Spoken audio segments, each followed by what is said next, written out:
بسم اللہ الرحمن الرحیم۔ حضرت امام حسین رضی اللہ عنہ کو جب شہید کر دیا گیا تو آپ کا سر انور یزید کے دربار میں لایا گیا۔ یاد رہے کہ اسیران کربلا کا قافلہ پہلے ابن زیاد کے پاس گیا۔ ابن زیاد کے پاس سے ہوتا ہوا یہ قافلہ جب دمشق میں یزید کے دربار میں پہنچا تو وہ بدبخت اس وقت مسند شاہی پر بیٹھا ہوا تھا۔ اس بدبخت نے امام عالی مقام کے دندان مبارک پر اپنی چھڑی ماری اور اشعار پڑھے جن کا مفہوم یہ تھا کہ آج ہم نے بدر میں اپنے مقتولین کا بدلہ لے لیا ہے۔ اس بدبخت نے اپنے اندر چھپے ہوئے کفر کو ظاہر کر دیا۔ ابن زیاد کے دربار میں بھی اس قسم کے واقعات پیش آئے تھے۔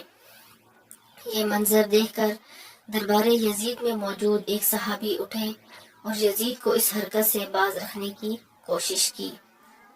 فرمایا، خدا کی قسم میں نے اپنی آنکھوں سے مصطفیٰ صلی اللہ علیہ وآلہ وسلم کو ان لبوں کو چومتے ہوئے دیکھا ہے۔ دربار میں کیسر روم کا سفیر جو ایک عیسائی تھا وہ بھی مسند نشین تھا۔ اس نے یزید کو مخاطب کرتے ہوئے کہا کہ تم بدبخت اور بے ایمان ہو۔ تم نے اپنے پیغمبر کے نواسے کو شہید کر کے اس کا سر تن سے جدا کر دیا ہے اور اب اپنی چھڑی سے اس مقدس سر کی بے حرمتی کر رہے ہو۔ میں مذہباً تو عیسائی ہوں، مسلمان نہیں ہوں، لیکن ایک علاقے میں ہمارے پاس حضرت عیسیٰ علیہ السلام کی سواری کے پاؤں کے کھر ہے، ہم نے انہیں محفوظ کر لیا ہے۔ خدا کی قسم ایک مدت گزر جانے کے بعد بھی ہم اس سواری کے نال کی عزت کرتے ہیں جس طرح سے تم اپنے کعبہ کی عزت کرتے ہو۔ ہم اپنے نبی کی سواری کے قدموں کا یہ احترام کرتے ہیں کہ ہم ہر سال اس نال کی زیارت کرتے ہیں اور اس کا ادب کرتے ہیں۔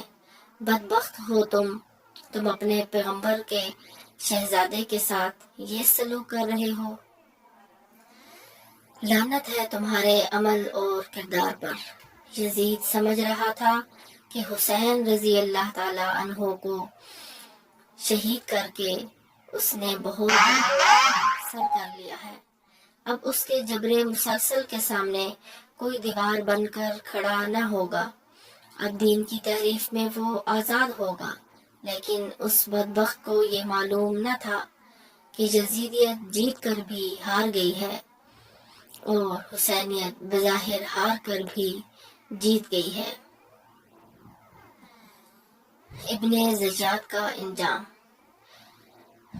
ابن زیاد یزید کا وزیر تھا اور ابن زیاد نے ہی معرکہ کربلا کروایا تھا۔ آخر میں اس کا انجام کیا ہوا؟ مختار سقفی کے لشکر کے ساتھ کے سپہ سالار نے ابن زیاد کا سر قلم کیا اور اسے نیزے پر چڑھا کر مختار سقفی کے پاس بھیجا۔ بدبخت ابن زیاد کا سر جب مختار سقفی کے سامنے رکھا گیا تو ایک سانپ کہیں سے نمودار ہوا اور وہ مقتولین کے سروں کو سونگھتا رہا۔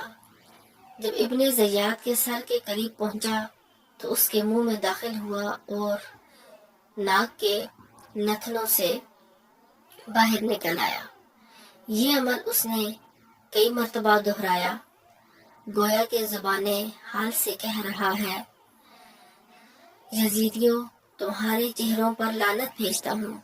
ابن زیاد قتل ہوا، یزید برباد ہوا، لیکن حسین رضی اللہ تعالی عنہ زندہ ہے اور قیامت تک حسین رضی اللہ تعالی عنہ زندہ رہے گا۔ یزید مر گیا، آج کوئی یزید کا نام نہیں لیتا۔ کربلا میں آج امام حسین رضی اللہ تعالی عنہ کی قبر بھی زندہ ہے، جبکہ دمشق میں یزید کی قبر بھی مردہ ہے۔ وہاں ہر لمحہ لعنت برس رہی ہے، لیکن ساری دنیا امام حسین رضی اللہ تعالیٰ عنہ کی قبر پر صلاۃ و سلام کے پھول نچھاور کر رہی ہے۔ سبحان اللہ۔ اللہ رب العزت ہمیں امام حسین رضی اللہ تعالیٰ عنہ کے نقش قدم پر چلنے کی توفیق عطا فرمائے، آمین۔ چینل پر اگر نئے ہیں تو پلیز لازمی سبسکرائب کرتے جائیں، شکریہ۔